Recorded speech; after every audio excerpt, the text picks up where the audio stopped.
kalau misalnya kita membicarakan tentang IPO di akhir 2023 ini. Jangankan akhir, sekarang aja banyak banget yang ngantri IPO nih ya Mas Ezra ya. Iya. Bahkan minggu ini kita ada 2 IPO yang akan listing. Nah, ini terkait 3 BUMN yang direncanakan pada akhir tahun 2023. Nah, ini kenapa nih Mas? Kok ada IPO BUMN sekaligus 3? Apa karena menjelang tahun politik nih Mas Ezra? Bisa bilang itu, juga bisa bilang ada lebih banyak investor di Bursa Efek Indonesia. Pada saat ini ada Indonesia ada paling banyak di historinya investor, yaitu mencapai 11 juta orang, 11 juta investor. Dan memang kalau kita bandingin dengan bursa efek yang regional, memang bursa efek Indonesia yang paling dinamis dan yang paling aktif, secara frekuensi dan value traded, seperti itu. Oke, baik. Nah, kalau misalnya kita melihat 3 IPO dari pemerintah ini itu di sektor migas, pupuk, dan sawit, benar ya? Iya. Nah, sebelumnya nih, sebelum IPO, kita mau melihat dulu bagaimana sih sektor migas di semester 2 ini, Mas Ezra? Di semester 2, sektor migas itu kelihatannya sangat prospektif. Soalnya kan awal tahun harganya minyak itu turun, bahkan baru-baru ini mulai naik dari sideways trend. Itu karena ya OPEC Plus sudah mensetujui untuk turunin production rate-nya mereka dari 100 juta barrel per hari menjadi 90 barrel per hari.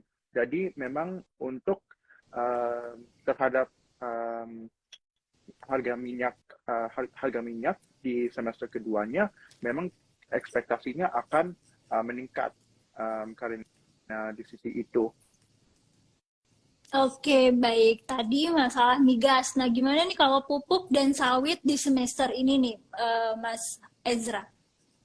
Untuk pupuknya sendiri itu kelihatannya sangat prospektif. Soalnya supplier terbesar itu lagi di embargo dan lagi dibatasin distribusinya, yaitu Rusia. Rusia itu sebelum perang di Ukraine, belum embargonya, itu mereka menjadi supplier terbesar, supplier pupuk terbesar di dunia. Jadi itu ini menjadi salah satu golden opportunity untuk Indonesia menjadi salah satu key players di pupuk untuk negara-negara lain. Mungkin kita fasilitasinya pada saat ini tidak bisa mencukupi semua demand-nya di seluruh dunia, tapi kita bisa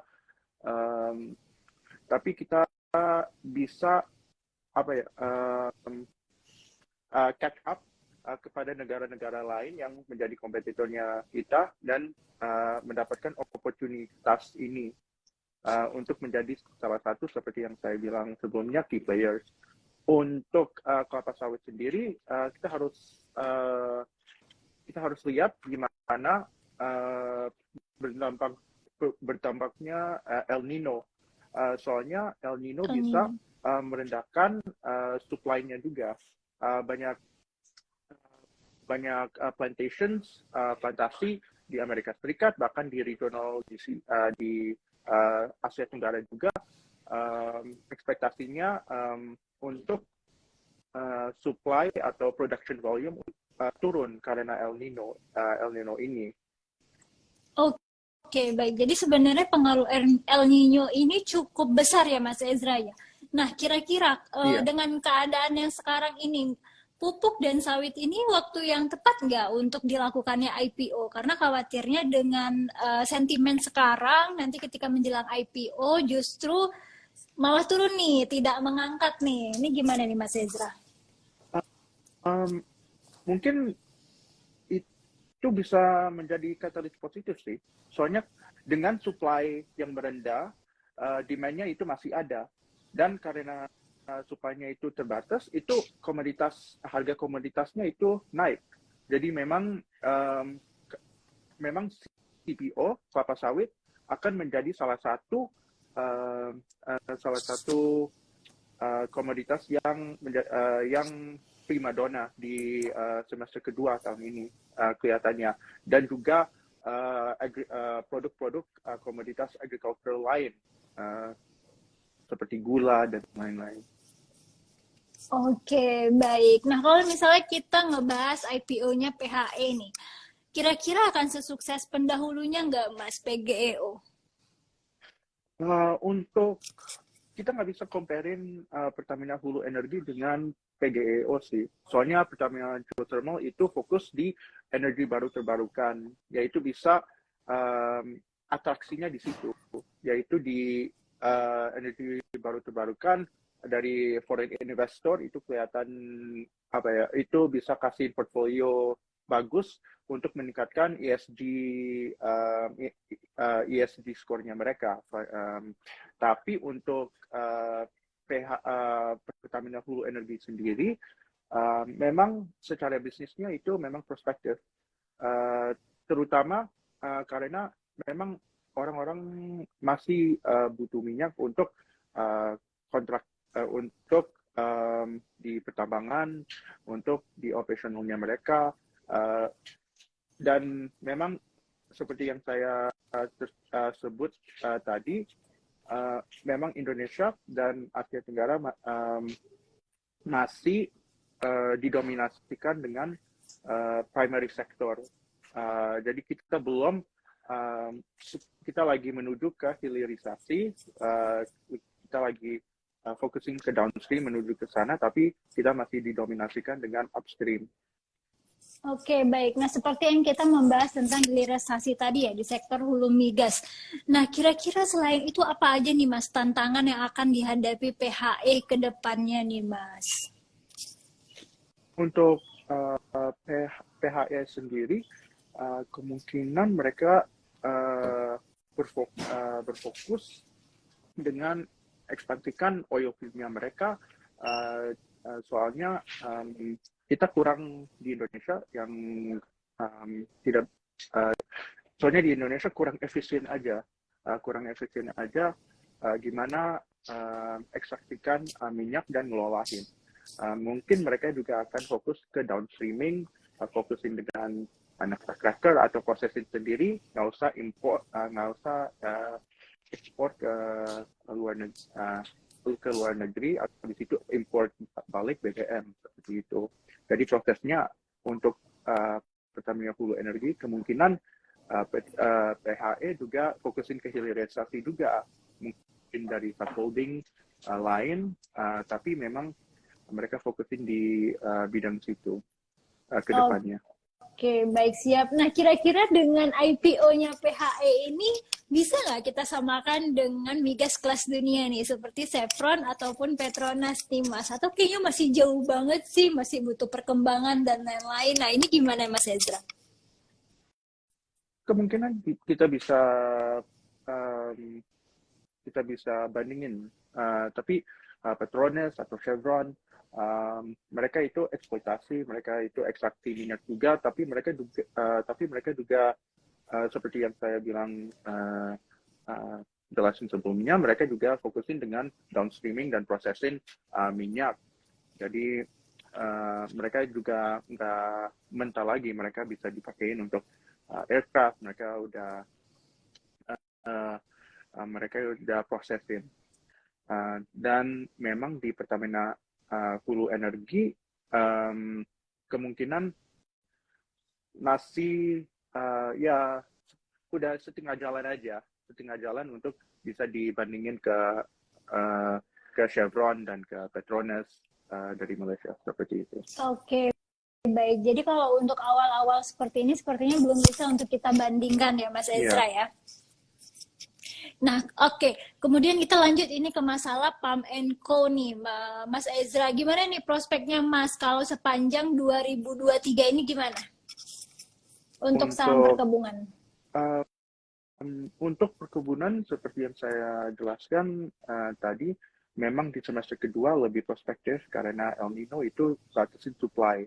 Karena batasin supply, harga komoditasnya akan naik dan itu menjadi katalis untuk fundamentalsnya dan marginnya itu lebih besar untuk suppliernya. Soalnya demand-nya masih ada, cuman supply-nya itu terbatas. Seperti itu. Oke, baik. Cukup besar ya. Dan kalau misalnya mengenai PAMCO ini tuh tahun-tahun yang benar-benar sesuai nggak sih dengan listingnya PAMCO ini, Mas? Atau kayaknya kurang tepat deh, karena di tahun ini banyak sentimen negatif tentang perkebunan, seperti itu. Pada saat ini, um, pada saat ini kelihatannya tepat sih, karena memang perkebunan pada IPO di awal tahun NSSS itu kalau lihatin harganya itu mulai naik, itu naik karena sentimen sawit itu lumayan kuat, lumayan positif di tahun ini. Dengan supply yang rendah tapi demand yang stabil. Oke, baik. Kalau dari ketiga IPO pemerintah ini, Mas Ezra, kira-kira bisa nggak untuk kita koleksi untuk jangka panjang? Untuk Pertamina Hulu Energi dan kelapa sawit,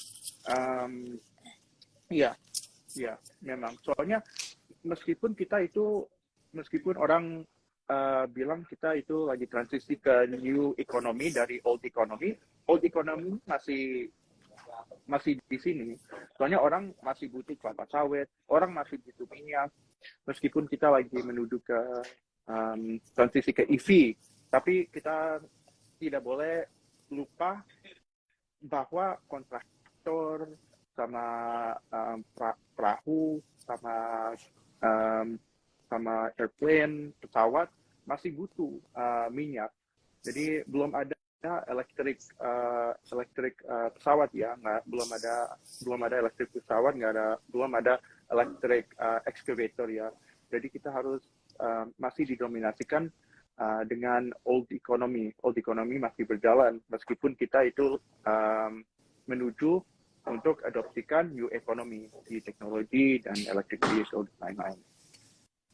Oke, baik. Jadi kalau masalah perminyakan ini, selagi semuanya belum elektrik gitu ya, Mas, tetap dibutuhkan ya, Mas Ezra ya? Iya.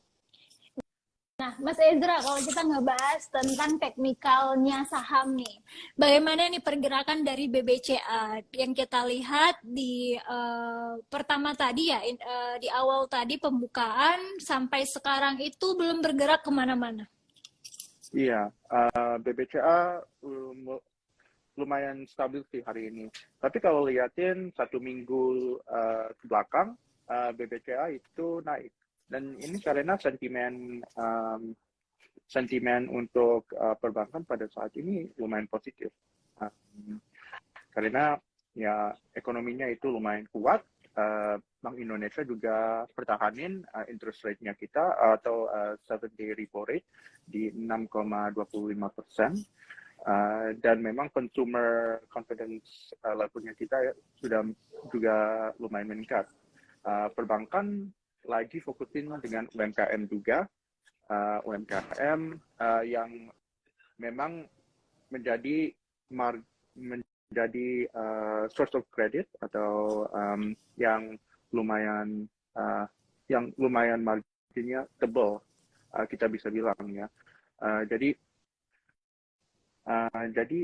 BBCA jadi BBCA kelihatannya momentumnya masih bullish pada saat ini.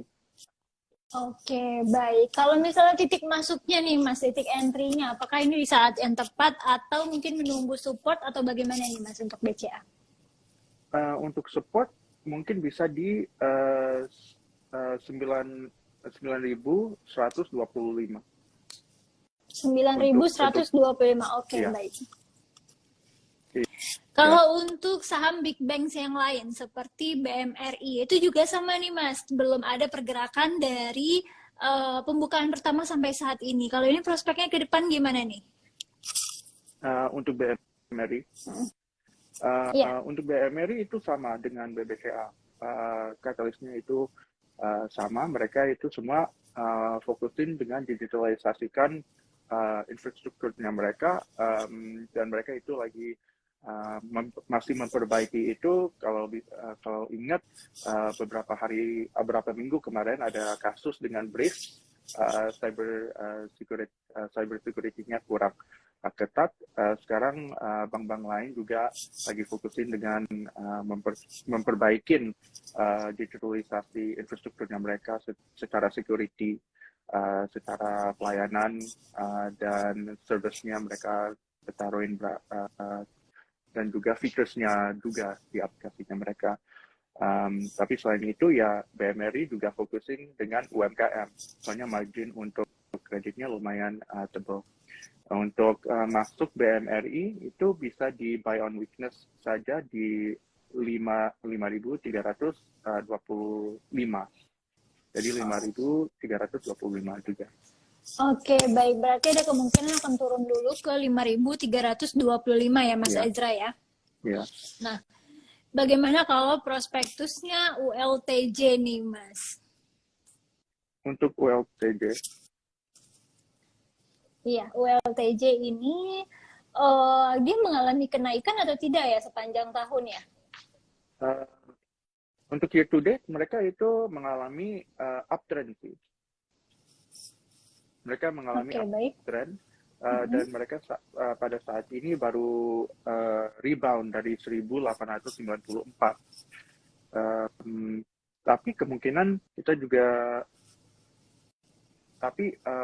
kita mungkin bisa lihatin dari jangka menengah, yaitu di 1 minggu dan 1 bulan terakhir memang mengalami sideways trend. Untuk sideways trend ini mungkin kita bisa lebih cautious aja. Kita mungkin bisa beliin saham di harga 1.900.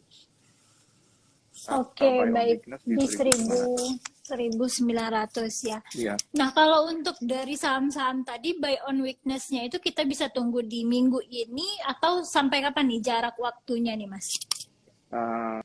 Untuk itu kita bisa menunggu untuk minggu ini atau minggu depan. Oke, baik. Maksimal untuk minggu depan ya Mas Ezra ya? Iya, maksimal. Nah, Mas Ezra, kalau misalnya kita membahas mengenai emiten SIDO nih. SIDO ini kalau untuk jangka panjang bagus ya, tapi apakah masih berlaku sekarang nih Mas Ezra? Karena pertumbuhannya yang cukup lama, serta ini sekarang berada di posisi 725, masih jauh sekali dengan angka tertingginya di 1020. Kalau lihatin pergerakannya year to date, SIDO muncul itu baru mengalami sideways trend setelah downtrend di awal Maret. Jadi pada saat ini pergerakannya itu kurang lebih sama aja di sideways channel itu. Untuk jangka menengah, kemungkinan kita harus memantauin kalau ada sentimen positif. Untuk sentimen positifnya, untuk dorongin atau naikin harganya lebih tinggi pada saat ini. Untuk momentumnya sendiri pada saat ini kelihatannya masih stuck di sideways trend yang saya tersebut. Jadi lebih baik kalau beliin di harga 720. Oke, siap. Di 720 ya. Nah, Mas Ezra, ada beberapa pertanyaan dari sobat investor dari @winwin. Kalau pergerakan Telkom ini gimana, Mas? Sama pergerakan Antam? Untuk pergerakan Telkom pada saat ini, Telkom itu mengalami downtrend downtrend setelah uptrend dari awal tahun. Di pertengahan April Telkomsel itu mulai turun, bearish sentimennya udah mulai melemah, tapi tapi momentumnya itu masih ada. Jadi kita harus masih mantauin. Untuk rekomendasi beli harus di support yang cukup dalam, yaitu ya sekitar 3.825. Oke, baik. Kalau untuk Antam sendiri gimana, Mas Ezra? Untuk Antam sendiri itu lagi pada sideways ya. Antam itu fokusin di mineral seperti emas, jadi harganya lebih stabil pada saat ini, dan harganya Antam itu juga ikutin juga korelasinya tinggi dengan emas. Jadi karena harga emas pada saat ini lumayan stabil dan tidak terlalu bergerak, nggak terlalu trending, ya dari year to date lumayan masih di sideways trend, major sideways trend pada saat ini. Mungkin bisa beli di 1890 untuk ini, bisa buy on weakness. Oke, siap. Kalau Antam masih terpantau sideways terus ya, Mas Ezra ya? Iya. Nah, Mas Ezra, ada pertanyaan selanjutnya dari @erwin. Untuk prediksi dari BBNI sendiri bagaimana? Untuk BBNI itu